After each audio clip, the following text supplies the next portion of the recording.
E0401.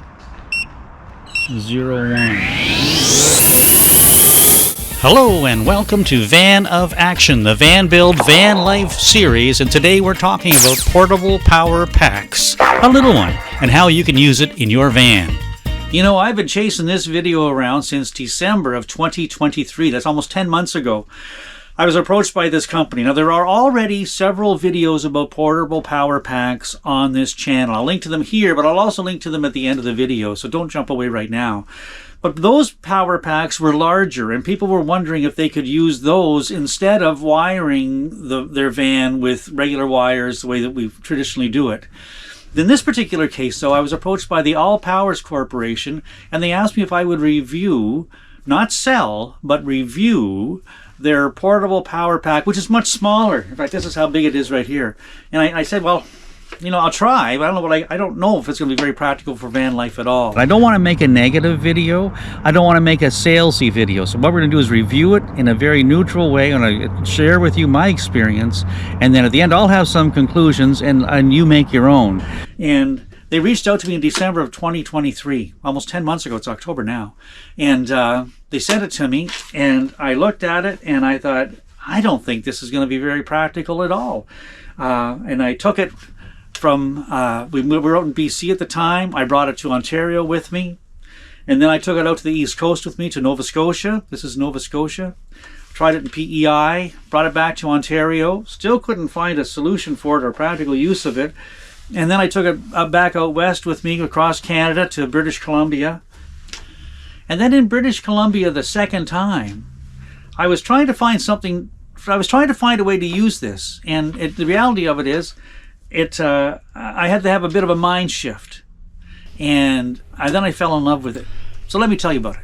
Welcome to the All Powers Portable Power Station modeled S300. This is the smallest power station that All Powers makes. It has a battery capacity of 288 watt-hours. Now here we go again. If you're designing your van, you're probably thinking in terms of amp-hours, and as we had to do with the Blue Eddy comparison, we have to do some math.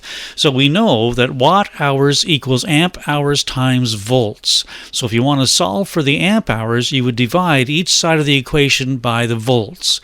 So we know that our watt hours are 288, we know the volts are 12. So 288 divided by 12 means that this battery has a capacity of 24 amp hours, which really is about 1/4 of one of my two batteries I have in my van.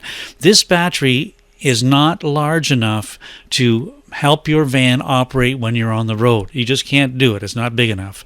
And because of that, my first gut reaction was, well, it can't be any good. But I wanted to give it a chance. So let's take a closer look at the battery itself first. Let's start by looking at the front. Across the front there are two AC universal outputs, which are really three-prong plugs like you have in your house. You can plug any appliance, a three-prong appliance, into that. Below those plugs there's a band of information. Starting at the left there's a red button, which is a switch for the LED lamp. Very bright, very intense. Beside the light, there's an on-off switch for the Bluetooth power. You press and hold that for 3 seconds. It turns on and activates the Bluetooth function of the battery. Press and hold for 3 seconds to turn it off. Beside that is the DC power button. It's just a quick push, it turns on. And when that switch is on, there'll be a logo in the digital display. This activates the USB plugs, the cigarette lighter, and the DC 5525 port. It also activates the wireless charging on the top of the battery. Press and turn it off again. And beside it is the AC power switch. When you press and hold this for 3 seconds, it activates the two plugs, and it also activates a fan, because as the energy is inverted or converted into 120 power, it creates a lot of heat. So there's a fan that comes on. This particular function is the maximum drain on the battery. It'll drain a lot faster. Pressing and holding for 4 seconds will turn it off. And beside it is the digital display, the LCD display. And this will show you how much power you have in the battery. It'll show you how much power you're using at any particular time, and it'll show you how much time you have left at your current rate of use before the battery runs dead. There's also little icons that'll show you whether you're in AC mode or DC mode or Bluetooth mode. Those are quite small though, and you need glasses to see those things. But there's a lot of good information in this particular screen. And beside that screen is another high density light. So how do we get the energy in there? And there's 4 options. The first is, before you leave, you plug it into your wall socket and charge it up on your household current, and you can walk out the door with 24 amp hours in the battery ready to go. That's a very easy way to do it. Excellent way to do it. The second way to do it is, when you're still at home, would be to charge it using a USB-C port. The third way would be to use your car energy as you're driving. The fourth way to do it is with solar panels. Using almost any one of these methods on their own, the charging time from zero is going to be between 4 and 6 hours. But the beautiful part about this particular system is you can use multiple ways to charge at the same time. You can be plugged into the wall and you have the solar panel going, or you could be driving your car and have the solar panels on the roof, and you could combine the energy you're getting, and in that way you can reduce the recharging period down to 2 or 3 hours. This is for such a small unit, this is really a big bonus in my opinion. So now let's talk about using it. But first, let's talk about what it can't do for you. This battery cannot power up your induction cooktop and boil water. There's not enough energy for it to do that.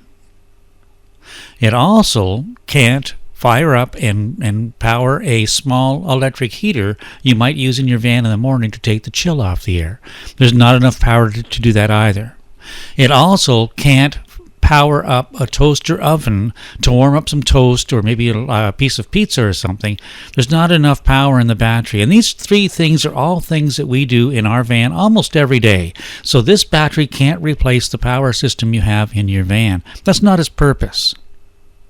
But something that it can do is it can run a hairdryer. If you're camping and you are the kind of camper who wants to have a hairdryer with you, you can plug your hairdryer into the battery and use it on low. If you use it on the low function, it'll give you almost 30 minutes of blowing time, and if you take a look here, you'll see it's going to draw 302, 308 watts. Now, it's supposed to have a 300-watt inverter, so remember this for a little bit later on, but right here, the battery is supporting the hairdryer on the low function. As soon as you turn it up, it dies. So, depending on how much hair you have, or depending on how wet it is, you may be able to dry your hair with it. But one thing you can do with this battery that it does really, really well is charge things. You can charge your computer, or your camera, or your iPad. You can charge your phone wirelessly if you choose to. Does it really well, does it all day long. But in my van, I've already got 12 USB ports built in. I don't need extra USB ports for charging, for charging things. So right away I thought I'm still thinking this is a little bit questionable. But then I started wondering if there was something else you could use it for, and I had an opportunity to do some car camping with a friend of mine. So he drove his car, I drove mine, and I spent a weekend camping in my car, and that's where this battery really started to shine. Pardon the pun. But it lit up the inside of the van wonderfully. Those high density lights are fantastic. It's small and it's compact, and all night long I had my iPhone plugged in, charging, and access to iPad or iPods or podcasts or whatever you might want to use. And all weekend long this battery kept us powered up. We had our phones charged, our cameras charged, and our computers all charged up.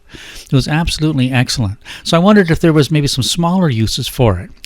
We have a small 2-cup 12-volt electric kettle, something we picked up at a truck stop. It's what truckers use to make a cup of coffee on the road. It plugs into your cigarette lighter. So I turned on the DC on the battery and I plugged this into the side of the cigarette lighter, and you'll see the red light turn on in the kettle. And just as quick as it would in the vehicle, this kettle got the water boiling. So you could get up in the morning and make yourself a cup of tea or a hot chocolate and start your day with a little comfort if this is all you had. Now, we also have a small 12-volt oven. And this is an oven that we picked up at a truck stop, and we use it all the time when we're boondocking. We use it to heat up cinnamon rolls or sausage rolls. They say you can make a banana bread or some kind of a loaf in it if you choose to. We've never done that. And it, again, plugs into a cigarette lighter, so there's no reason why it shouldn't work here too. Now, this particular oven, according to the case of the oven, is a 12-volt oven and it draws 144 watts. Now, when we were using the hairdryer, we saw it blowing out 310 watts, so this should be absolutely fine. So I turned it on and I plugged it in and gave it a shot. We like this particular little oven when we're boondocking because you get up in the morning and you're sleeping in a parking lot someplace, a gas station or something. It's not really a fun place to sit around and have your breakfast. So we'll get up in the morning, make a quick cup of coffee, put a couple of cinnamon buns in that oven, and then hit the road. We'll start down the road, and maybe half an hour later we'll stop. Now right here you see how it's climbing, but it's not shooting to the top the way the hairdryer did, because this is not an electric motor that just fires up immediately. There's an element in this that gets warm over time. So it's drawing 120, 122, 123. So what we'll do when we're driving, we'll stop half an hour, 45 minutes later at a nice park or along a river or something and have a nice little break and have something warm for breakfast. It's ideal. Perfect. So here we are. We're getting to 136, 137. Just watch this time. Now, it says telling us we have an hour and 12 minutes at this rate of draw. 141, see, it was 142 down to 141, back to 142. Now watch this part. There, it just kicked off at 145, and that's happened everywhere. I've tried this example or this test on the West Coast, on the East Coast, at elevation, at sea level, and it happens every time I do it. It kicks off at 145. I've tried to search out that error code, but I can't find online what it stands for.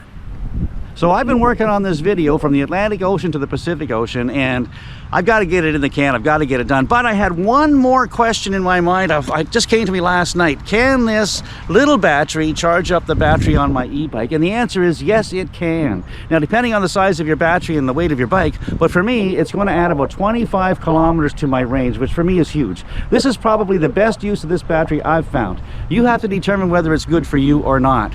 The battery and the solar panels retail for about $250 Canadian, about $300 taxes in. You decide whether it's good for you or not. I'll link to these other videos about the other portable power packs that I've done. And I hope you found this useful. Give us a like, a share, subscribe. I promise to do more than one video a year. Be well.